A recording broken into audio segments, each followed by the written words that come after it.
Welcome to the virtual towers of binary Arcadia, where the games go on long into the night.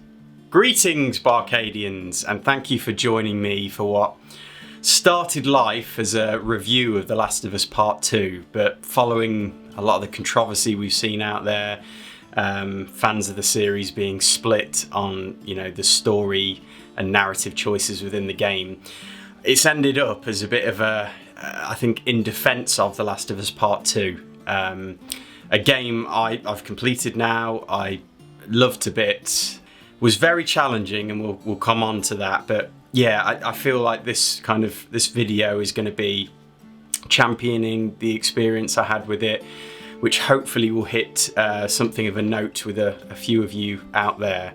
Scores on the doors to begin with though, I have to issue a massive spoiler warning. I'm going to be going into detail about the story, the plot, how it plays out. So yeah, if you've not completed the game or you're part way through, turn it off now. Come back to it after you've rinsed through the rest of it. I think Rich is going to prepare his own perspective on The Last of Us 2, his playthrough of it in a separate piece. Which works quite nicely given the narrative structure in the game. So yeah, stay tuned for that, and I think it will be interesting to see where we both land on, The Last of Us 2 and the effect it had on us. But let's get started. So, The Last of Us Part 2, where to start? I was wowed by the spectacular graphical fidelity first of all. Some scenes, certain angles are practically photorealistic. Watching the characters I'd grown to love in such detailed fidelity was hugely engaging, a spectacle almost worth the ticket price on its own. And then came the gut-wrenching centrepiece in the script, the brutal death of Joel as a powerless Ellie cries on. The pain in her face like daggers in my heart. I felt robbed. I felt the sense of deep injustice. One of my favourite characters that has come to define the franchise in many ways, snuffed out so unceremoniously early doors. He didn't even get a chance to defend himself. Whilst working through my grief, I appreciated the semi-open world design. It held the promise of carving out my own route in the world, of making discoveries that felt more personal to me, which was accomplished to an extent. But more than that, I got drunk on the attention to detail lavished upon the environments, stupefied by the many items you could pore over and study on your journey, the visual spectacle of the workbenches and the satisfying clicks and clacks of upgrading, enjoying all the little Easter eggs along the way. But as much as I found the gameplay rhythm addictive to a point, stealth, kill, explore, forage, upgrade, rinse and repeat, it did start to become fatiguing eventually, like listening to a really good song, but for hours on a loop. I suppose you could argue that it represents realism. Surviving in such a hostile world isn't easy or prescribed to your preference. It's a slog, it's draining, it requires constant vigilance and focus. Part of the emotional experience and gravitas delivered by the game is perhaps tied to a slightly burdensome trait within the gameplay perhaps. But I wanted something different. I wanted Naughty Dog to serve me up something unexpected to shake up the grind of pushing the story along. Something outside the box and inventive, and they certainly delivered, although I may have rued my words at first. I was plunked against my will in the shoes of the villain in my mind, the person who had pissed all over my hopes of Joel's peaceful golden years. Up to that point, the utterly detestable Abby. Things were just starting to feel more grounded in my mind. I was still getting over the loss of Joel, but my feelings were beginning to settle and I felt well on my way to reckoning that injustice. Then I'm torn away from Ellie's path, left with the uncertainty of her and Tommy's fate, and thrust into the story of public enemy number one. Ridiculous, I yelled. But in retrospect, I get what Druckmann was going for. He was trying to challenge the perspective of the player, to show us the depths of our empathy, understanding and forgiveness. Despite how emotionally compromised I was, how fixed my views may have been initially, over time I began to warm to Abby in a way I hadn't expected. And as the civil war between the Seraphites and the Wolves brewed as a backdrop, a war of emotion broke out inside me. And I was forced to reevaluate my convictions and examine the extremities of my original position. to check my ego at the door and reassess. And perhaps there's a broader life lesson here that Uncle Neil was trying to impart. A social commentary of sorts in this fractured social landscape we live in, littered with often starkly polarising views. Maybe we could all do with practising more moderation before arriving at conclusions that only account for part of the story. It's a universally human fallibility. When our egos are triggered in a given situation, we feel a sense of impassioned injustice, experience a violent emotional response, and we cast a line out to the nearest totem to anchor our outrage, often bypassing reason and rationale in the process. There is only the feeling in our egos, driving us on almost obsessively. We see that everywhere today. A knee-jerk dislike to a particular thing, and then it's pitchforks to the nearest social media platform to spread anger and outrage, which inevitably leads to polarisation and tribalism as others pick sides. Ellie is a victim of her own ego in a way not entirely dissimilar in the game. After Joel's murder, she's lost to the chaos of her inner turmoil. She's blinded by rage and hurt, triggered by the loss of the father figure she loves so deeply.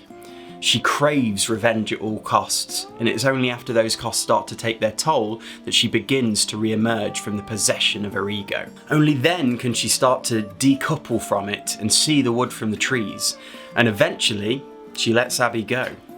She begins to become aware, in my opinion, of the futile cycle of hate she's amidst, of the same patterns that have come to define her life. As Joel reclaimed his humanity through Ellie, so Abby reclaims hers through Lev. And I think she arrives at the understanding that good and evil aren't as easily discernible as we might like to think. The world is much more a vast and complex array of many different shades, and much less an easily palatable, reductionist existence. But that is the trap our egos trigger. Our minds narrow, we side with convenient absolutes that don't do justice to all sides of a given situation. I think Neil wants us to understand that life is often a hard pill to swallow, but we must try harder to respect and understand the complex nature of things, or forever remain lost down paths of tribal conflict and cyclical failings. Relinquishing our egos and employing empathy is the key. Troy Baker, voice of Joel, put it beautifully in a recent spoiler cast by Kinda Funny Games. It is revelatory and relevant to this culture, and in fact holds up a mirror. It's anathema to our society right now to go, well, maybe I was wrong, let me give this another shot. Are you willing to love the thing you hate, and not only love it, but selflessly love it? Don't love this thing selfishly for what you want it to be, but can you love it for what it is? I've never played a game in my life that required so much of me. It refuses to allow me to love it selfishly, and demands that I love it selflessly. The response we're seeing is actually a marker of the game's success. I think in a similar way to the reception surrounding Death Stranding, both games that demand a lot from the player, I think we're seeing the same ego-driven responses of many who are too quick to judge the game without pausing to appreciate it for what it is, and instead focus on what it isn't.